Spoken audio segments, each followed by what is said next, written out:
Assalamualaikum warahmatullahi wabarakatuh.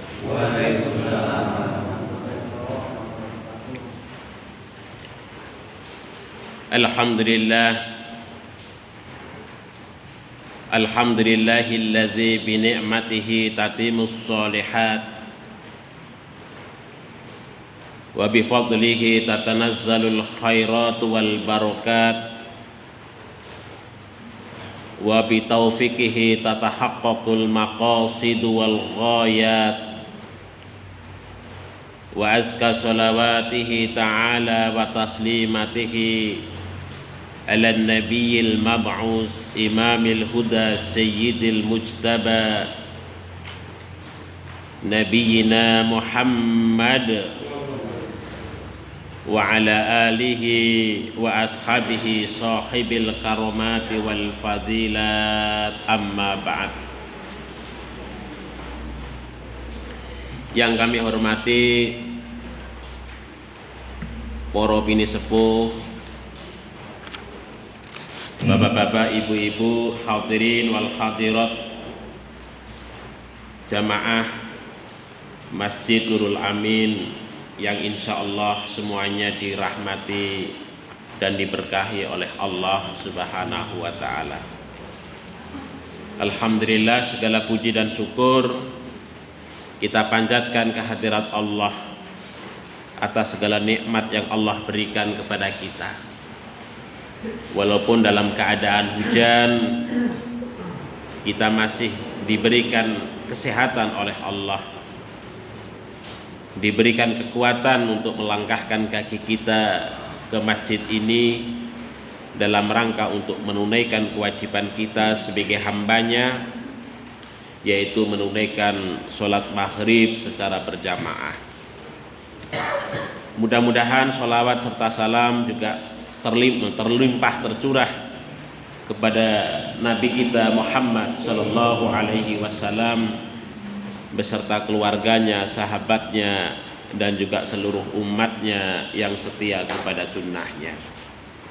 Bapak Ibu yang dirahmati oleh Allah, marilah kita awali majelis kita ini dengan sama-sama membaca basmalah. Bismillahirrahmanirrahim. Kita melanjutkan kajian kita, yaitu kita sampai kepada babul waliyil adil, bab tentang pemimpin yang adil. Nah, di dalam bab ini Imam An-Nawawi mengutip surat An-Nahl ayat 90. Di dalam ayat ini Allah Subhanahu wa taala menegaskan kepada kita, a'udzu billahi minasyaitonir rajim, innallaha ya'muru bil 'adli wal ihsan wa ita'i dzil qurba wa yanha 'anil fahsya'i wal munkar wal baghi ya'idzukum la'allakum tadhakkarun.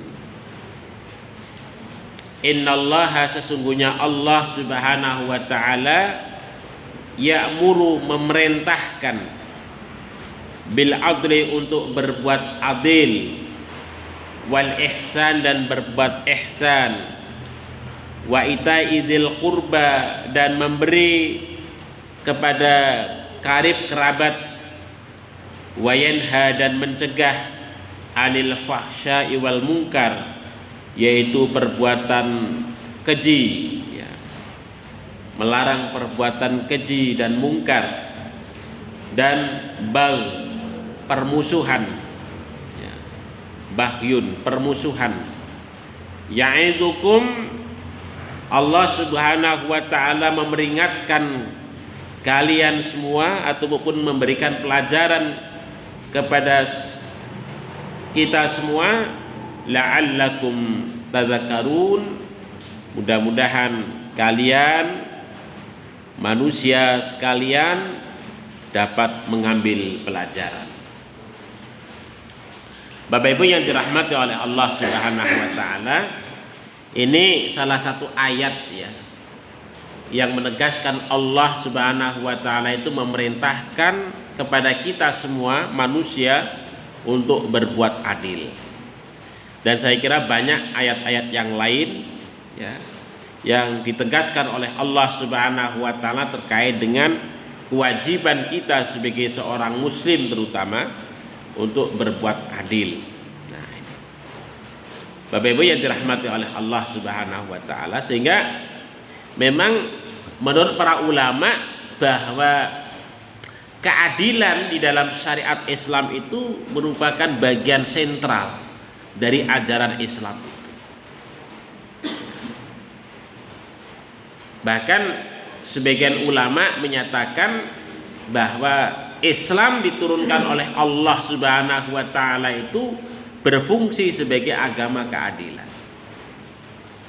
Yang mana Allah Subhanahu wa taala menegaskan di dalam setiap aspek kehidupan umat manusia, baik itu dalam dimensi ibadah ataupun dimensi muamalah, itu senantiasa menekankan keadilan. Tidak boleh kok kemudian manusia di dalam ibadah itu berlebih-lebihan ya. Tetapi manusia di dalam konteks ibadah itu adalah sesuai dengan keadilan ya. Sesuai dengan kemampuan dan keadilan yang dimiliki oleh masing-masing orang. Nah, begitu. Makanya kalau kita lihat dalam aspek ibadah, ketika orang tidak mampu untuk berdiri, dia bisa duduk, dia bisa tidur di dalam dia menjalankan syariat sholat umpamanya begitu. Ketika seseorang musafir, maka dia bisa mengqashar ataupun menjamak sholatnya. Ini menunjukkan bahwasanya syariat Islam itu dapat dijalankan dalam keadaan apapun. Nah, dalam kondisi yang berbeda-beda itu tentu di dalam melaksanakan syariat itu sesuai dengan kemampuan masing-masing orang, tidak dipaksakan sebagaimana hukum azimahnya ya. Tetapi ada hukum rukhsah. Nah, itu. Ini menunjukkan tentang keadilan syariat itu. Di samping ada hukum azimah, ada hukum rukhsah. Hukum azimah itu adalah hukum asal dari suatu kewajiban agama. Sementara rukhsah itu adalah hukum karena kondisi yang menyebabkan seseorang itu tidak mampu ataupun ada suatu halangan di dalam dia menjalankan syariat itu, sehingga kemudian dia mendapatkan diskon dari Allah Subhanahu wa taala. Nah, begitu. Nah, ini menunjukkan keadilan dalam konteks apa? Dalam konteks ibadah. Dalam konteks muamalah pun juga demikian. Ya, dalam konteks muamalah Allah Subhanahu wa taala banyak memerintahkan kita untuk berbuat adil. Ya, baik adil dalam kehidupan pribadi, keluarga, kehidupan sosial kemasyarakatan, bahkan sampai kemudian kehidupan politik kenegaraan. Karena adil itu adalah merupakan sendi kehidupan yang pokok dalam hubungannya dengan sesama umat manusia. Banyak negara itu hancur karena disebabkan ketidakadilan oleh pemimpin yang memimpin suatu komunitas ataupun suatu negara, sehingga banyak rakyatnya yang kemudian melakukan pemberontakan karena ketidakpuasan yang tumbuh di dalam kehidupan masyarakat itu, sehingga melakukan pemberontakan kepada pemimpin yang ada. Nah, ini menunjukkan bahwa sendi keadilan itu menjadi perekat utama di dalam jalinan kehidupan sosial. Kalau tidak, maka masyarakat akan terjadi di dalam masyarakat itu akan terjadi chaos ataupun kekacauan. Nah, ini mengapa Allah Subhanahu wa taala sangat menekankan sekali tentang keadilan, nilai keadilan, dan menjadi aspek fundamental ya di dalam syariat Islam ini, atau dalam syariat agama ini. Bapak Ibu yang dirahmati oleh Allah Subhanahu wa taala. Nah, Kata adil itu dalam dalam bahasa Indonesia itu berasal dari bahasa Arab yang maknanya itu adalah bertindak dengan pantas.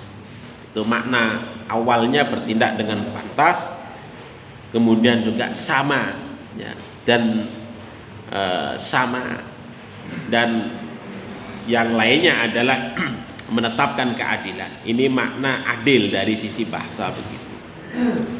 Nah, sementara menurut istilah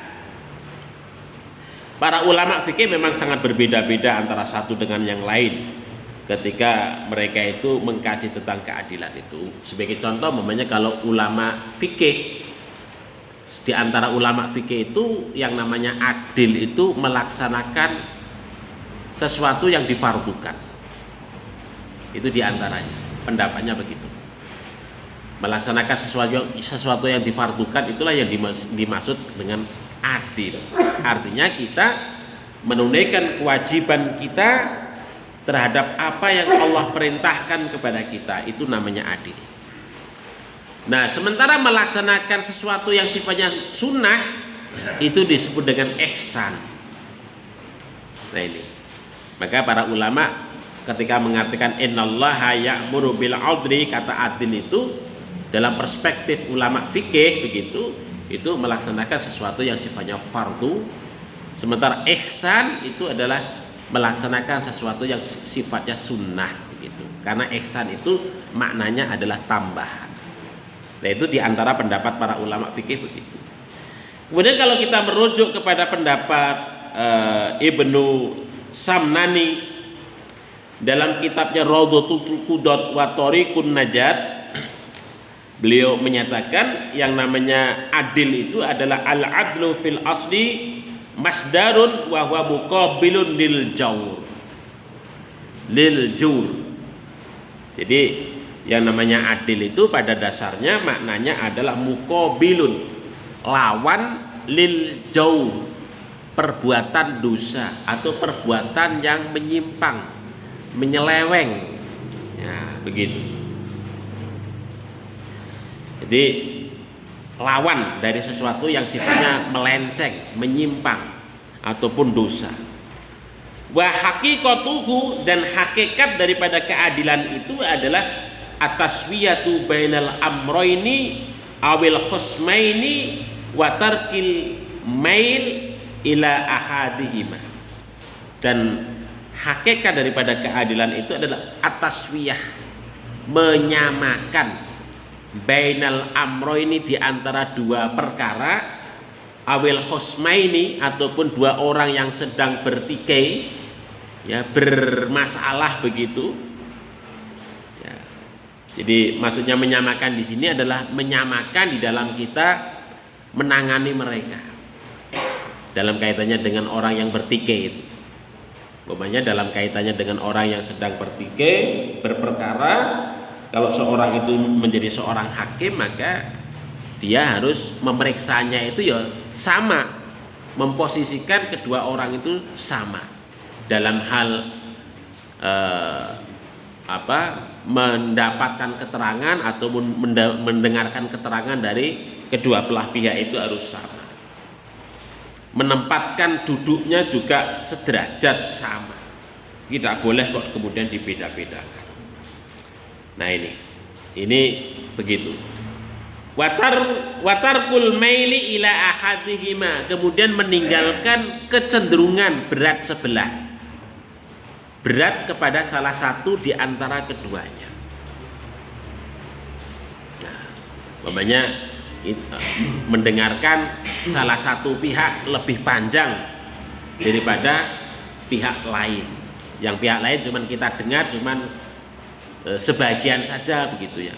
Kemudian kita berat mendengarkan kepada salah satu pihak. Itu namanya jur, perbuatan jur begitu. Perbuatan yang bertentangan dengan keadilan. Jadi orang yang adil tentu akan meninggalkan perbuatan yang berat sebelah kepada salah satu pihak. Nah, ini kalau kita rujuk kepada pendapat Ibnu Samnani, ya. Nah, begitu. Kemudian Imam Al-Mawardi dalam kitabnya Al-Ahkamus Sultaniyah, beliau menyatakan bahwa amal adalatu, adapun keadilan itu adalah fal muradu biha ayyakuna sahiba istiqomatin fi sirah, ayyakuna sahiba istiqomatin fi sirah, bahwa orang yang bersangkutan itu adalah sohibah, orang yang ahli, orang yang terbiasa istiqomah, lurus fisir roti di dalam kehidupan mereka, ya, di dalam kehidupan mereka.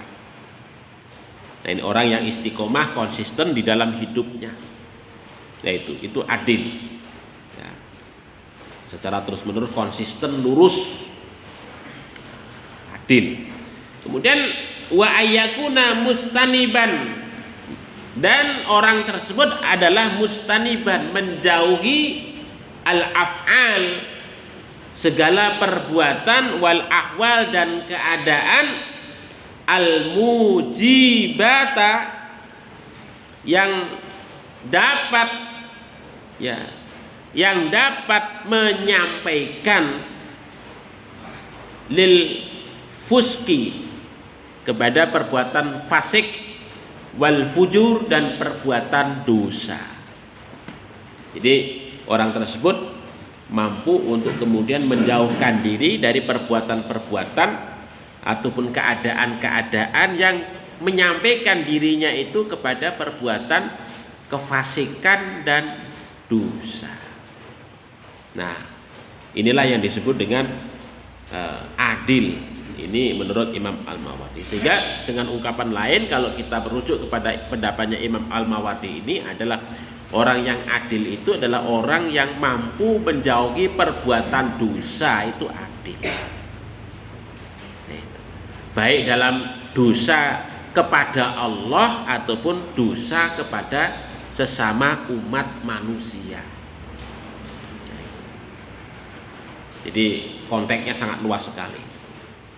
Jadi baik dosa kepada Allah ataupun dosa kepada sesama umat manusia. Nah, ini kalau kita rujuk pendapatnya Imam Al-Mawardi mekaten menika Bapak Ibu sekalian. Ya, intinya bahwa orang yang adil itu adalah orang yang lurus. Ya, begitu. Orang yang lurus di dalam menjalankan, ya, nilai-nilai kebaikan di dalam hidup ini. Ya, sehingga kemudian kalau orang yang lurus itu tentu dalam konteks menyelesaikan suatu persoalan di tengah kehidupan masyarakat, dia tidak akan mungkin berkecenderungan kepada salah satu pihak, tapi kecenderungannya adalah kepada kebenaran. Yang dipegangi itu kebenaran, bukan kepada siapa. Nah, itu bukan siapanya, tetapi yang dipegangi adalah kebenaran. Nah, inilah yang dimaksudkan dengan orang yang adil. Jadi orang yang adil tidak memandang siapanya, siapa dia, tetapi yang dipegang adalah kebenaran. Nah, begitu.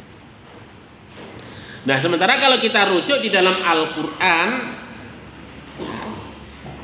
adil itu paling tidak memiliki 3 makna. Yang pertama, adil dalam makna sama atau al-musawwah, sama.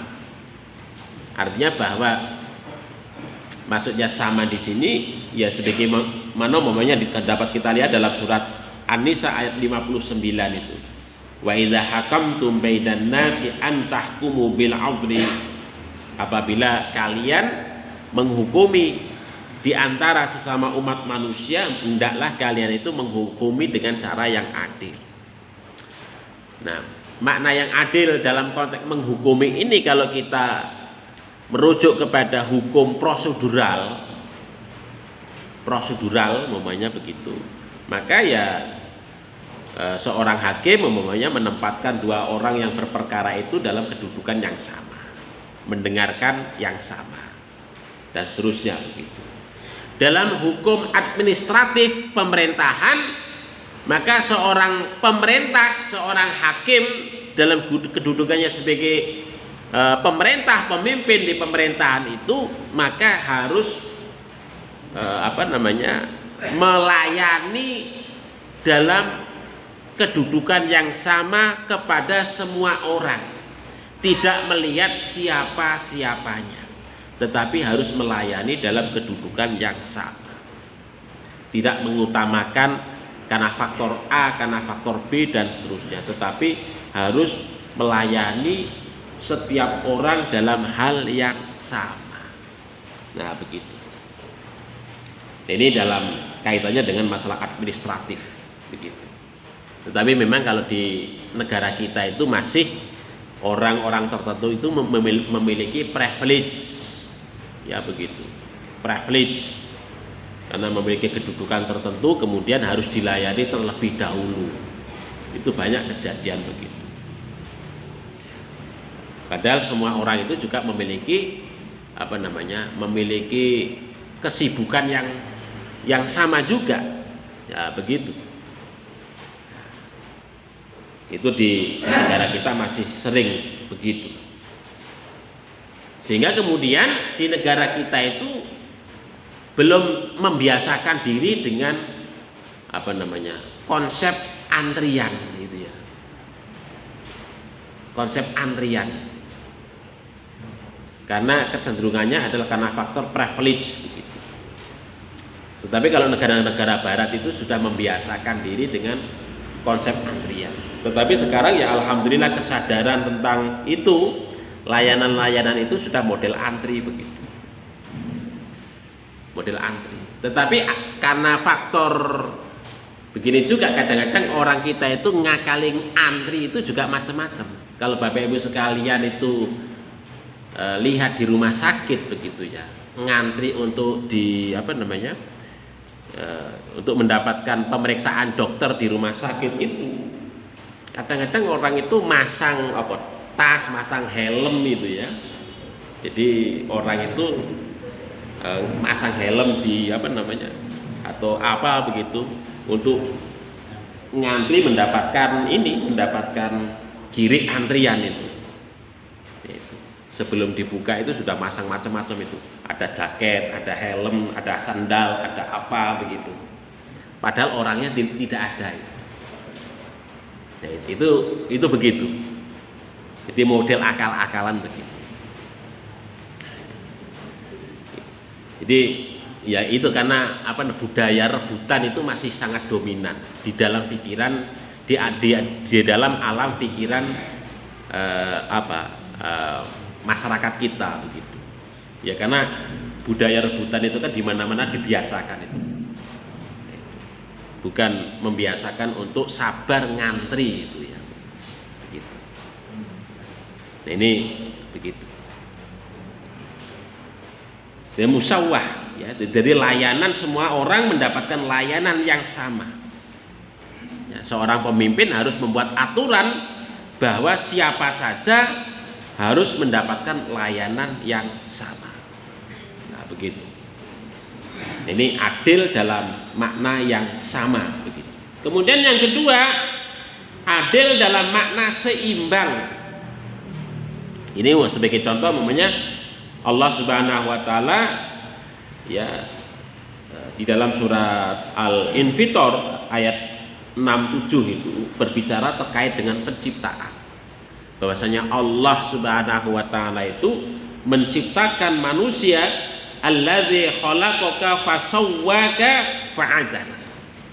Allah menciptakan manusia itu dengan seimbang, adil.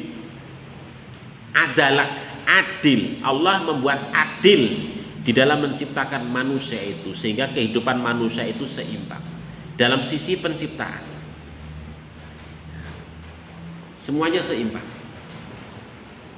ya, bagai struktur kimianya, sel-selnya, penyusun darahnya, semuanya seimbang. Tidak ada yang kontradiktif yang ada di dalam tubuh manusia.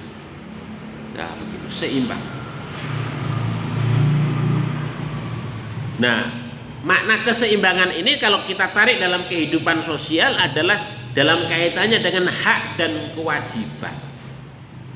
Bahwa setiap diri manusia itu memiliki hak dan kewajiban. Maksudnya hak itu adalah segala sesuatu yang kita terima, yang harus kita terima, yang menjadi hak kita. Kewajiban itu adalah segala sesuatu yang harus kita tunaikan dalam hubungannya dengan kewajiban kita kepada Allah ataupun kewajiban kita dengan sesama umat manusia. Jadi harus seimbang. Kalau kita ingin mendapatkan hak, maka kewajiban itu harus kita tunaikan. Nggak mungkin kita itu akan mendapatkan hak kita kalau kita mengabaikan kewajiban yang harus kita tunaikan itu tadi. Ya sebagai contoh, umpamanya kita sebagai manusia diperintahkan oleh Allah untuk sholat, itu kewajiban kita. Nah, sholat itu nantinya kita akan mendapatkan hak pahala surga dari Allah Subhanahu wa ta'ala. Pahala dan surga itu akan kita dapatkan kalau kewajiban yang berupa sholat itu kita tunaikan. Ini ibaratnya hukum kausalitas, Bapak Ibu sekalian. Jadi hak kewajiban itu adalah hukum kausalitas yang diberikan oleh Allah kepada kita sebagai sesama umat manusia. Jadi ada hak dan kewajiban. Ya, sebagai contoh yang lainnya, umpamanya kita ingin mendapatkan rezeki, maka kita dituntut oleh Allah untuk bekerja yang baik. Wa amilus sholehat, bekerja yang baik. Maka kalau kita sudah bekerja yang baik, insya Allah Allah itu akan memberikan rezeki yang baik pula kepada kita. Tetapi kok kemudian kita menuntut rezeki kepada Allah tapi tidak mau bekerja yang baik, ya nggak bisa. Itu hukum kausalitas. Nah begitu. Walaupun nanti ketika kita itu bekerja, tentu takaran rezeki yang kita dapatkan tentu berbeda-beda antara satu orang dengan orang yang lain. Ya begitu. Nah begitu. Tetapi harus ada sebab dulu. Kewajiban yang kita tunaikan itu berupa amal. Ya, amal, baru kemudian kita mendapatkan yang namanya rezeki dari Allah Subhanahu wa ta'ala. Nggak ada orang yang kaya mendapat rezeki dari Allah karena faktor ongkang-ongkang. Nah begitu, nggak ada. Semuanya itu harus, ibaratnya orang itu harus berkeringat untuk mendapatkan rezekinya dari Allah Subhanahu wa ta'ala. Nah, ini hukum kausalitas yang telah ditetapkan oleh Allah Subhanahu wa ta'ala dalam hubungan kita dengan sesama umat manusia, dalam kita mencari rezeki ataupun yang lainnya. Ini adil dalam makna seimbang. Kemudian yang ketiga adalah adil dalam makna memberikan hak kepada setiap individu yang berhak. Maksudnya bahwa dalam hubungan kita dengan sesama umat manusia, maka keterkaitan kita dengan orang lain, kita memiliki tanggung jawab. Maka tanggung jawab itu harus kita tunaikan dengan baik. Itu namanya adil. Ya. Dalam kaitannya dengan keluarga kita, ya, istri kita, anak-anak kita, suami kita, orang tua kita, ya, kerabat kita, itu memiliki hak-hak dari kita semua. Orang-orang miskin, ya, itu semuanya memiliki hak-hak dari kita. Nah kalau hak-hak itu nggak kita tunaikan, maka mereka akan menuntut kita nantinya di hadapan Allah Subhanahu wa ta'ala, karena kita telah tidak berlaku adil kepada mereka. Nah ini sebagaimana umumnya dalam surat An-Nahl ini ayat 90. Ini kan Allah Subhanahu memerintahkan yang sifatnya umum. Innallaha ya'muru, sesungguhnya Allah Subhanahu wa ta'ala memerintahkan kepada siapa? Siapa saja. Apakah dia itu orang mukmin, muslim, kafir, atau seluruh umat manusia semuanya, maka Allah itu memerintahkan untuk berbuat adil. Maksudnya adalah memenuhi kewajiban yang menjadi tanggung jawabnya. Nah ini ini adil dalam memberikan hak kepada setiap individu yang benar. Bapak Ibu yang dirahmati oleh Allah Subhanahu wa taala. Kemudian Imam An-Nawawi di dalam kitabnya ini ya menyampaikan beberapa hadis terkait dengan kemuliaan orang-orang yang adil. Kalau kemarin Bapak Ibu sekalian kita bahas terkait dengan kecaman ya, terkait dengan seorang pemimpin yang tidak memiliki sifat kasih sayang kepada orang-orang yang dipimpinnya begitu. Tetapi di dalam bab ini Imam An-Nawawi itu menyampaikan tentang kemuliaan seorang pemimpin atau seseorang yang memiliki sifat adil. Yang salah satunya adalah bahwa seorang pemimpin yang adil itu mendapatkan perlindungan dari Allah Subhanahu wa taala. Ini sebagaimana dalam hadis yang diriwayatkan oleh sahabat Abu Hurairah radhiyallahu an ya, dari Nabi Shallallahu alaihi wasallam yang bersabda, sab'atun, kata Nabi, ada 7 golongan ataupun 7 kelompok manusia yudilluhumullahu, yang mana Allah Subhanahu wa taala memberikan perlindungan kepada mereka itu fi dzillihi, di dalam perlindungannya, yauma la dzilla illa dzilluh, pada hari yang tidak ada perlindungan kecuali perlindungannya Allah Subhanahu wa taala. Maksudnya yauma la dzilla illa dzilluh itu adalah hari kiamat atau yaumul mahsyar, di mana tidak ada perlindungan lagi kecuali hanya perlindungan Allah Subhanahu wa taala. Kalau manusia pada saat hidup di dunia itu masih banyak membanggakan dirinya itu karena manusia masih bisa berlindung ke sana kemari begitu ya, selain daripada Allah Subhanahu wa taala. Punya atasan, punya bos, punya koneksi sana, koneksi sini begitu ya. Ketika terjadi masalah, bos saya punya ini kok, paman jenderal di sini ya.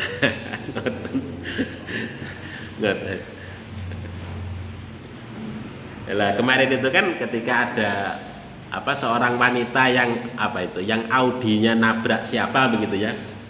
Suami saya itu anggota polisi, saya itu diizinkan untuk masuk ke barisan ini. Suami saya anggota polisi.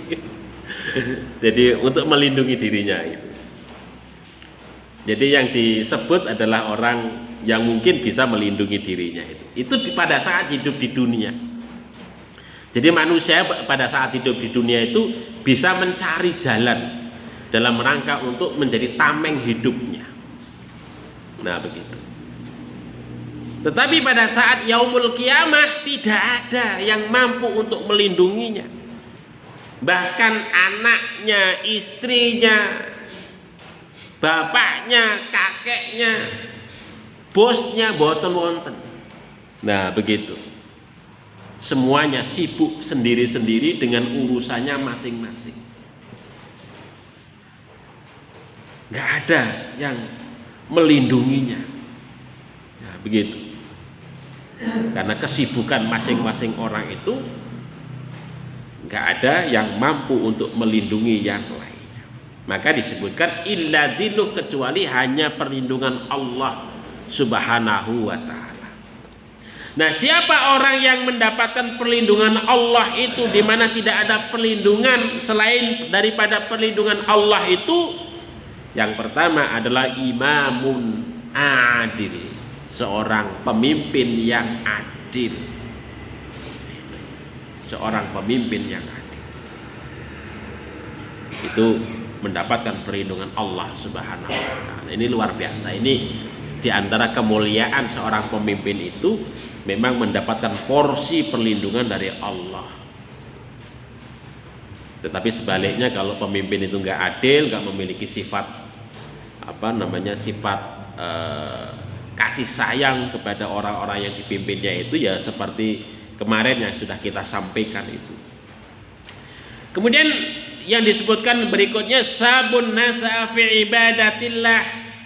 Sabun, seorang pemuda, nasa'a yang tumbuh Dari kecilnya itu fi ibadatillah, dia terbiasa hidup ibadah kepada Allah Subhanahu wa taala. Seorang pemuda biasa ngibadah, dekat karo Gusti Allah Subhanahu wa taala. Ini istimewa. Seorang pemuda kan biasanya hura-hura, lupa masjid, lupa zikir, lupa ngibadah begitu. Tetapi ini tumbuh ngibadah karo Gusti Allah. Ini keutamaan yang mana Allah Subhanahu wa taala memberikan perlindungan kepada seorang pemuda yang begini ini. Karena istimewa. Nah itu. Kemudian warajulun qalbuhu mu'allaqun fil masajid, seorang laki-laki atau seseorang yang hatinya itu senantiasa mu'allaqun, terpaut dengan masjid. Luar biasa ini. Di bapak-bapak ini walaupun kondisi hujan, karena hatinya terpaut wonten masjid. Waduh, ini masjid sepi, legaan, merasa begitu, terpaut untuk terus memakmurkan.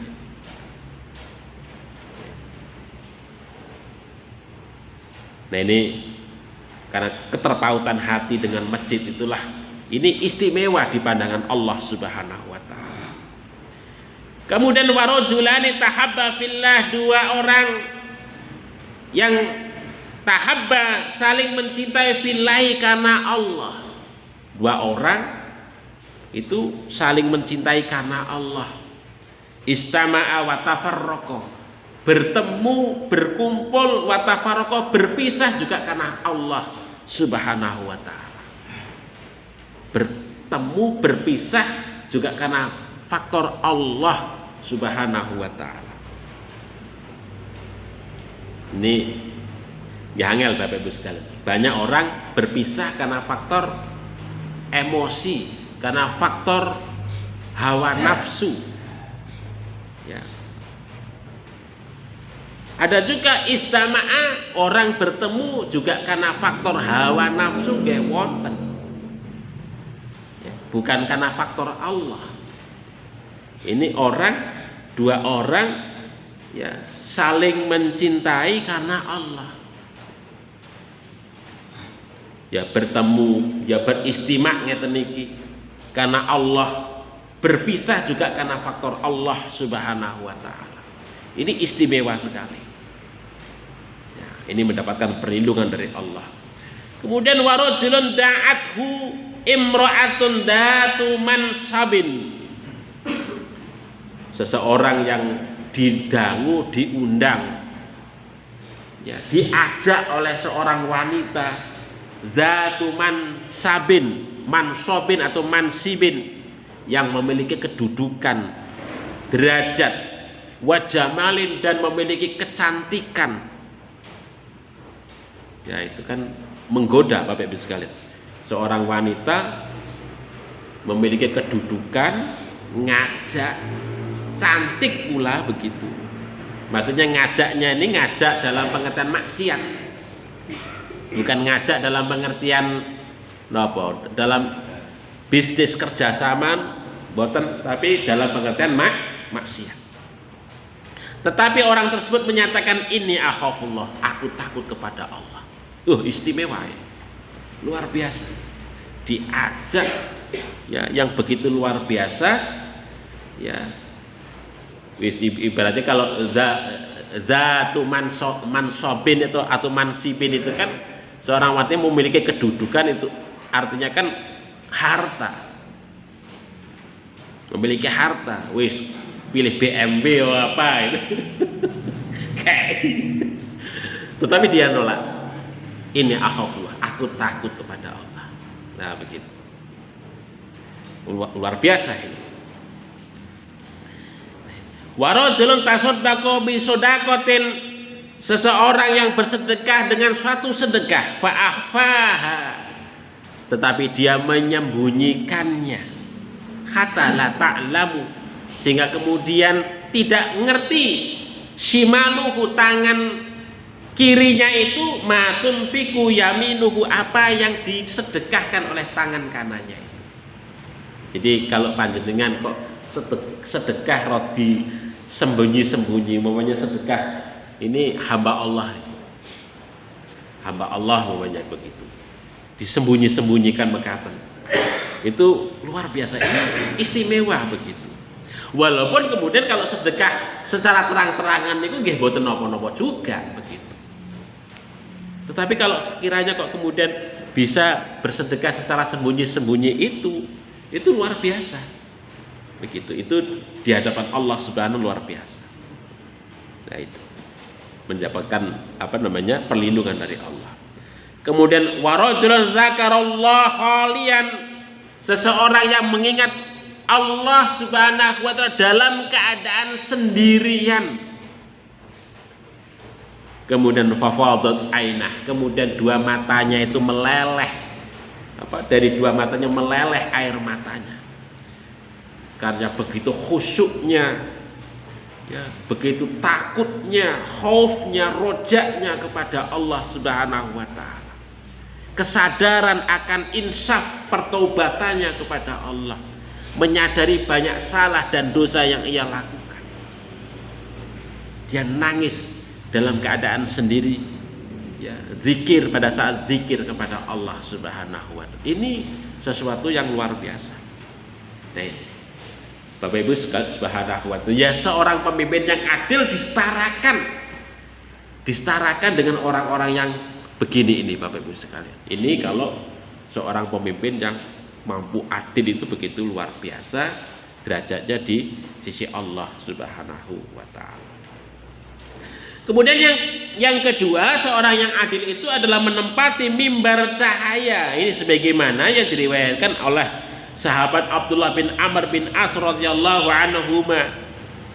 Beliau berkata bahwa qala Rasul sallallahu alaihi wasallam itu bersabda, innal muqsitina indallah ala manabira min nur, sesungguhnya orang-orang yang adil di hadapan Allah Subhanahu wa taala ala manabira min nur, mereka itu nantinya akan ditempatkan di mimbar-mimbar yang dari cahaya. Ditempatkan di mimbar-mimbar yang dari cahaya. Luar biasa ini Bapak Ibu. Itu kemilau. Ibaratnya begitu.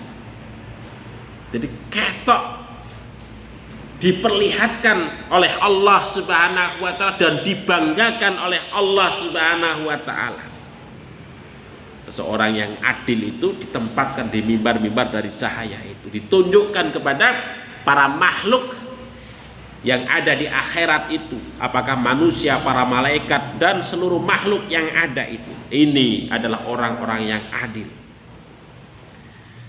Nah, mereka itu siapa? Alladzina ya'diluna fi hukmihim, yaitu mereka itu orang-orang yang berbuat adil di dalam memutuskan hukum. Mampu adil di dalam memutuskan hukum. Ya memang abot, Bapak, godaannya banyak.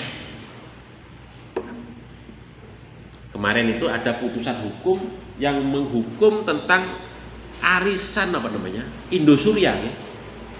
Kalau tidak salah itu merugikan masyarakat sampai 120 triliun. Dibebaskan oleh seorang hakim. Sampai Pak Mahfud MD itu gerem. Kok bisa? Oh, jelas-jelas itu penipu. Kok dibebaskan? Enggak, bukan main-main, 120 triliun kerugian masyarakat ini. Nah, diduga bahwa hakim yang bersangkutan itu kena masalah itu. Nah, itu bebas. Jadi berkipas-kipas dengan 120 triliun itu. Masya Allah. Padahal banyak orang yang tangisan gara-gara duitnya ya sudah ditanam di koperasi tersebut hilang. Nah, itu. Wa ahlihim, dan orang-orang yang dapat adil kepada keluarganya. Suami kepada istrinya, istri kepada suaminya, orang tua kepada anaknya, ya, dan seterusnya itu kepada keluarganya. Wa mawalu, dan orang-orang yang mampu adil terhadap segala sesuatu yang dia itu diberikan satu wewenang untuk mengurus suatu urusan. Ketika kita diberikan satu urusan, kewenangan untuk mengurus suatu urusan, kita mampu untuk berbuat adil. Itu dipamerkan, kita ditempatkan oleh Allah Subhanahu wa taala di mimbar-mimbar di akhirat nanti yang terbuat dari cahaya, dari nur cahaya.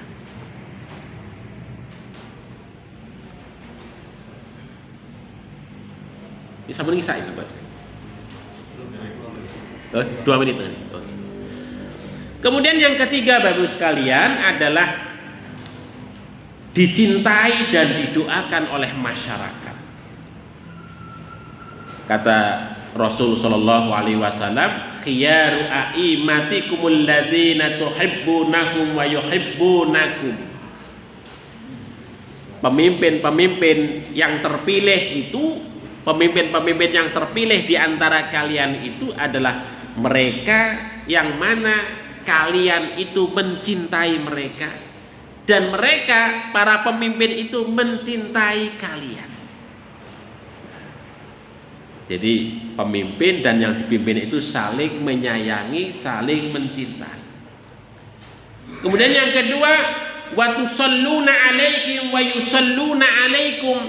Para pemimpin itu dimana kalian itu mendoakan mereka, dan para pemimpin juga mendoakan kalian. Tusalluna alaihim wa yusalluna alaikum. Jadi saling mendoakan. Maksudnya saling mendoakan ini saling mendukung, ya, antara satu dengan yang lain, sinkron. Apa yang diingini oleh yang dipimpin, ya, kemudian ada di dalam pikirannya, tindakan, kebijakan dari yang memimpin itu sinkron, jadi saling mendukung.